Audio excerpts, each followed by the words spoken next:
Tell ourselves the truth. What is going on in the Northwest is the Hausa Fulani fight. We don't mention it.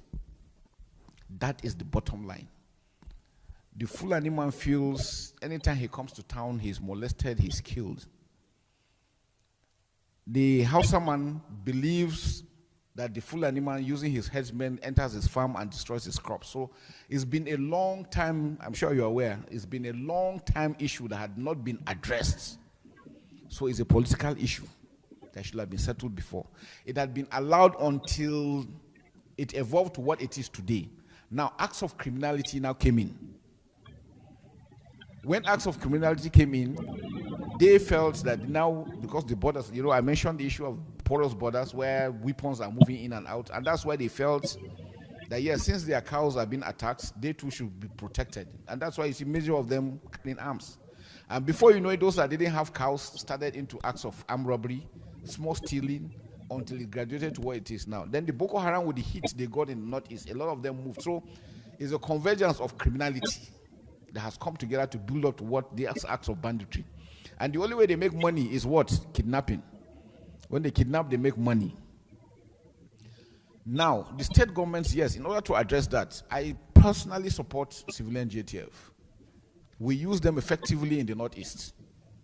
But how did we apply them in the Northwest? What we did, the communities were the ones that identified youths that had character, that were reliable, that were honest. They brought out those names, gave the state government brought them in, profiled them with the police and the DSS, the State Security Service. And then they were now handed over to the military. They were trained with the mandate to protect their communities, not to go and attack any other person. Because one, the military, the armed forces, we are not many. We can't be everywhere. There is no country that have security forces everywhere. So their own intent is, the mandate for them is protect your community while the main forces are coming. So you delay them until that. And that's how we have used them. And frankly speaking, they've given us a lot of, because one, they know the areas very well. They know the area. They can tell you where IEDs are, which roads are clear and all this. And so we use that correct. But what we found out in the Northwest is a lot of this were not done. And the danger is, don't ever allow a training to be viewed, the perception of that using one ethnic group. Like I told you from beginning, the issues were Hausa, Fulani. Now, if you have civilian JTF that is only Hausa, what would the Fulani feel? He will feel threatened. And that is what is causing the problem. If you sit down now to look at in Katsina State, how many have been killed so far?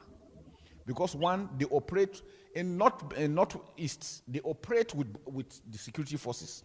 There is no operation they don't go together. So the security forces will give them that experience and the tactics to use.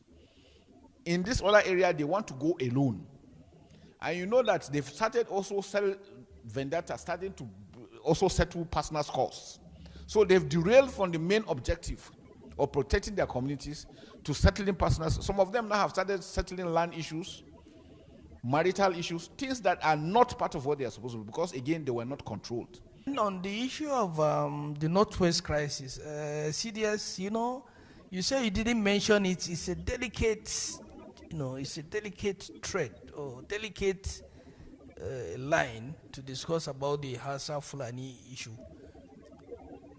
If you ask me what is the difference between Hausa and Fulani, I'm an Hausa Fulani man. Most of the gentlemen you see here, they are Hausa Fulanis. Perhaps when we listen to the efforts of Katsina State tomorrow or thereabout, the deputy governor or with the commissioner for internal security will be able to tell us what is it really. But our moral values have decayed. From our roots, the traditional leadership system has been eroded. You can see back home what happened.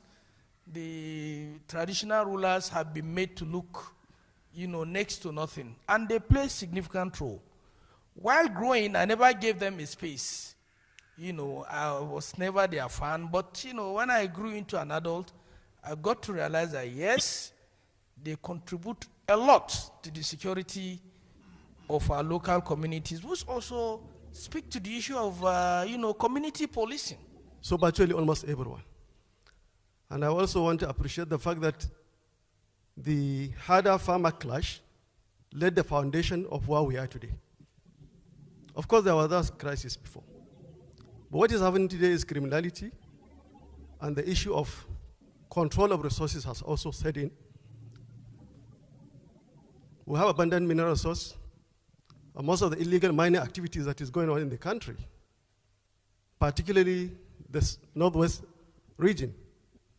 We have support from external factors over control of illegal mining activities, particularly in Zamfara and Katsina State. So much abundance of gold, lithium, name them all, we have them. And part of what we did to ensure that we support the security and try to deal with the criminality issue, we look at all that has been going on, inadequate resources, personnel and whatever on the part of the conventional security forces. And we have no option than to come up with a homegrown initiative or involve the locals to protect themselves. The recruitment process we went through was one that is supposed to be done even by the conventional security forces. Because no politician was involved in the recruitment process, we started with 8 frontline local governments, where we recruited 1,466 personnel.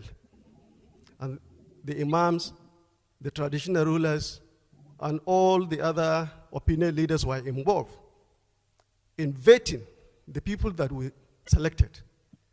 And the training we gave them was a normal conventional training, because we have some retired military officers from the state who volunteered to train them along with the military training. So we deployed them back to their communities, and we have a joint operations.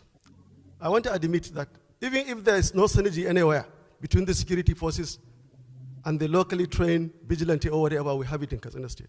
We enjoy the support of all the security forces. I personally, as a deputy governor, I coordinated the entire security operations, which we conducted at least for a period of 1 month to allow our people to go to farms.